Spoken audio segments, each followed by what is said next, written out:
তুমি জানো না তোমার মৌত কখন, পৃথিবীর কেউ জানে না তার মৌত কখন। সুতরাং তোমার মৌতটা যেন এমন না হয় মৌতের পরে এমন রেকর্ড তোমার দুনিয়াতে থাকবে যে রেকর্ডের কারণে তুমি কবরে শুয়ে শুয়ে গুনাহ পাবা, এমন রেকর্ড যেন তোমাদের না থাকে। যুবক, আজকে তোমাদেরকে বলি, তুমি যদি মুসলমানের সন্তান হয়ে থাকো তাহলে আজকে তোমাকে এই চিন্তা করতে হবে, এমন কাজ আমি করব না যেই কাজের জন্য আমাকে মৃত্যু পরবর্তী জীবনে আমাকে গুনাহ পেতেই থাকবো, এই কাজ আমি করব না। এটা মুসলমান, এটা হলো মুহাম্মদ সাল্লাল্লাহু আলাইহি সাল্লামের কলিজার টুকরা উম্মত।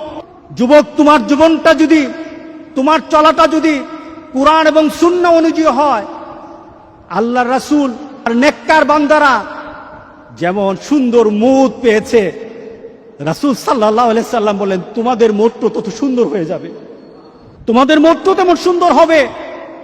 রাসূল সাল্লাল্লাহু আলাইহি সাল্লাম বলতেছেন তুমি দুনিয়াতে যেভাবে চলবা মৌতটাও তেমন হবে। কোন ধরনের খারাপই যদি তোমার মধ্যে থাকে, তুমি যদি খারাপ নীতিতে চলো, তুমি খারাপ দৃশ্য নিয়ে চলো, তোমার হাতে খারাপ থাকে, তোমার ঘুমের সময় খারাপ জিনিস তোমার সাথে থাকে, তুমি তোমার বন্ধু বান্ধবের সাথে যখন আড্ডা দাও তখন তুমি খারাপ কোন দৃশ্য নিয়ে তুমি কথা বলো, তুমি তোমার বন্ধু বান্ধবের সাথে যখন কথা বলো তোমার ভিতরে খারাপ চিন্তা থাকে, তোমার মনটাও তেমন খারাপই মত হবে। এরপর রাসূল সাল্লাল্লাহু আলাইহি সাল্লাম হচ্ছে তোমার মনটা যেমন তোমাকে উঠানো হবে ওই নীতিতে যেমন ভাবে তুমি মরেছো।